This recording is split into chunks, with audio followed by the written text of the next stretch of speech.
Hi, and welcome to another episode. We are on a series about supernatural healing, and I am so excited to talk to you this week about angels and how angels can help with our healing. First, I'm going to do a quick recap on what we talked about in some prior weeks.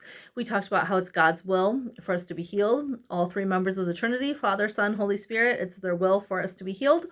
That the devil is the one, he is the thief who comes to steal, kill, and destroy. That's John 10:10.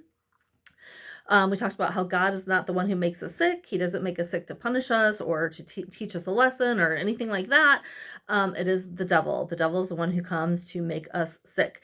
And one of God's names is Jehovah Rapha, the Lord who heals you. That is a promise that's in his very name. It's a covenant.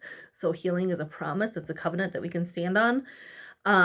We talked about how we have been given authority over um, demons and every sickness and disease that we bring. We've talked about how when Jesus was on the earth, he went about doing good and healing all who were oppressed by the devil. So he healed people and cast out demons. And he said that the things that he did, we will do. We've talked about how believers will lay hands on the sick and they will recover. And I think that's it for the recap.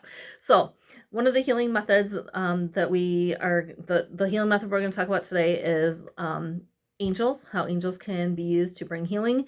And we are covering, this material is from my book, Keys to Healing. We're on chapter 5 about healing methods, and that book is available on Amazon if you wanted to grab a copy. Lots of ways God can heal people, and one of them is with angels, but we always want to remember that God's a good God, he's a good father, and he wants us well. Let's see. Okay, so Hebrews 1:14, it says that angels are ministering spirits and they're sent here to serve us. So God can use them to minister to us, including ministering to our bodies to bring healing. We see in the Bible there are different angels doing different kinds of ministering, especially they ministered to Jesus when he was in the wilderness for 40 days fasting and had his encounter with the devil. Angels came and ministered to him. And then they came, I believe, in the Garden of Gethsemane, an angel came as well. I'll have to look that up for sure. Yes, it was Luke 22, verse 43. An angel came and strengthened Jesus. So, I have had encounters with angels on different occasions for different things. They've actually rescued me when my car was about to be flooded and pulled off of the road in a flash flood. But I have had encounters with ministering angels and deliverance angels, and I'll tell you part of that. At both of those times with ministering angels and deliverance angels, it brought about physical healing. So during the summer of 2016, my family and I had gone on vacation, and while we were on vacation, we went and found this zipline course. And we'd only been given very brief instructions. It was very, very short training. And I spun around backwards on the zip line, and I didn't know what to do and how to get turned back around. And I couldn't see where I was going. So I ended up crashing into a tree, hit my back, knocked the wind out of myself, hit my head, hit my leg and my ankle on the platform as I was coming in. And so I had lots of different injuries in different locations. I believe internal injuries as well, possibly a concussion because I did hit my head and my head felt really funky. And then my mom had gotten a word of knowledge that we needed to pray for, I think it was my kidneys. But I was I was in pretty bad shape, but I didn't know it until afterwards. I'll kind of talk about that in a minute. But immediately after I did it, and I, had caught my breath because I had the wind knocked out of me. So when I caught my breath, I did the things that I knew how to do that had worked in the past before.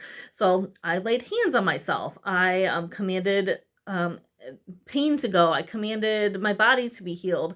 I commanded any spirits of trauma to go. I commanded all of those things, commanded all parts of my bodies to be healed. And I didn't have any improvement. And the accident had happened on the very first zipline course. But this whole entire zipline course had several different, I want to say like 5 or 7 different courses that you had to go through to get back to the beginning. And it was all like wooded ravines and steep cliffs, and you couldn't just go back to the one you had come from and just be done. You had to finish the whole course to get out of the woods. So I had to finish all of the different zipline courses. And because we're doing all of that and we're constantly moving and then ziplining and going really fast, and there's all this, adrenaline. So as all that had been happening and all the adrenaline's going through my body, I did not realize how injured I was until afterwards.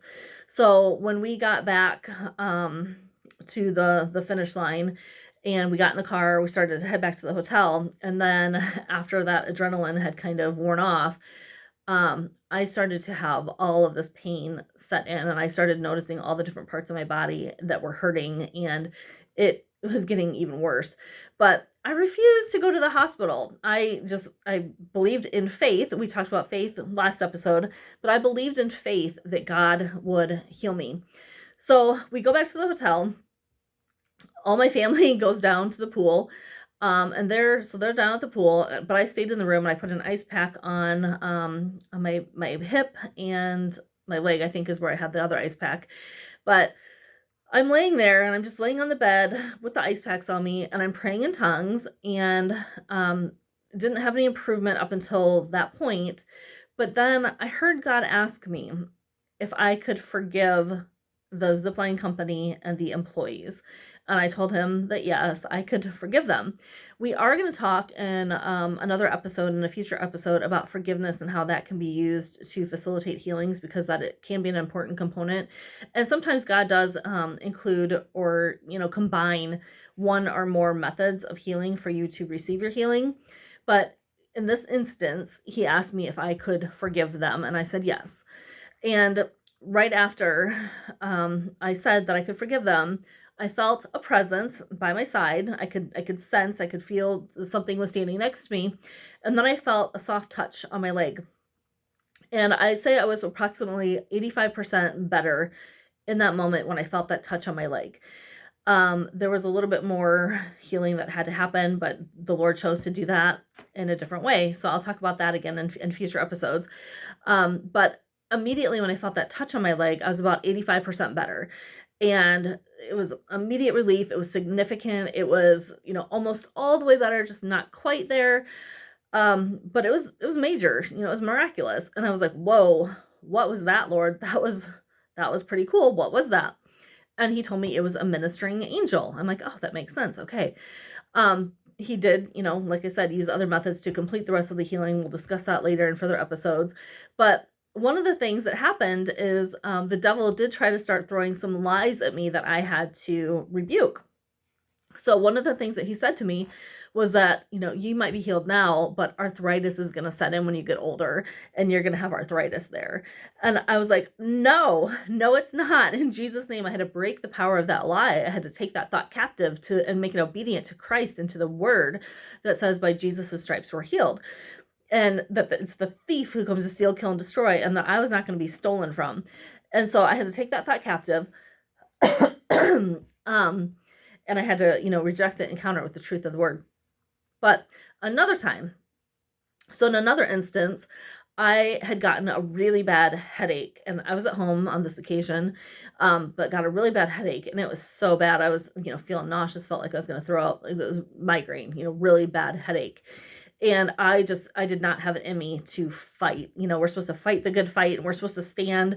But man, when you have that kind of a bad headache going on, sometimes you can't. You don't have it in you to fight. And so I just prayed and I said, Lord, will you take care of this? Can you take care of this for me? And I felt a light touch on my forehead. And when I felt that touch on my forehead, the headache was immediately gone, completely. The whole thing gone. And in that instance, the Lord told me that it had been a deliverance angel. Now, deliverance generally means the casting out of demons. And so Psalm 34:7, it talks about how the angel of the Lord encamps around those who fear him and he delivers them. So angels are sent to deliver people. And, we talked about the word sozo and how that word can be used to mean salvation, healing, or deliverance. But in this case, a deliverance angel was sent to me, touched my head, the headache left, and I took that to mean that I had been delivered of a demonic spirit at that point that was causing that headache and that pain in my head. The Bible does give an example of when an angel was used for healing and healing that occurred right after an angel had been present. The angel stirred the pool.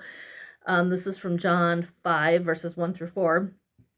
So it's talking about how there was this feast of the Jews, and Jesus went up to Jerusalem. And in Jerusalem, by the sheep gate, a pool, which is called in Hebrew Bethesda, having 5 porches. In these lay a great multitude of sick people, blind, lame, paralyzed, and waiting for the moving of the water. So in this place, there's a multitude of sick people, and there are all kinds of different sick people. There's blind, there's lame, there's paralyzed, and they're waiting for the moving of the water. For an angel went down at a certain time into the pool and stirred up the water, and then whoever stepped into the pool first, excuse me. So whoever stepped into the water first after the stirring of the water by the angel was made well of whatever disease he had. So it's a scriptural reference for an angel being involved in physical healing. So that's it for today. I'm going to leave off with that, and in the prior episodes we'll talk about how the Lord finished my healing from the zipline accident. And if you would like to have me come speak at your event or do any kind of training, you can use the contact or invite forms on my website. If you would like to donate to my ministry to keep this podcast going, you can go to my website as well. It's melissarupp.com, and there are links to my book. It'll take you to Amazon, to the author page, or to the book page on Amazon if you'd like to get a copy of my book. That's it for today. Take care.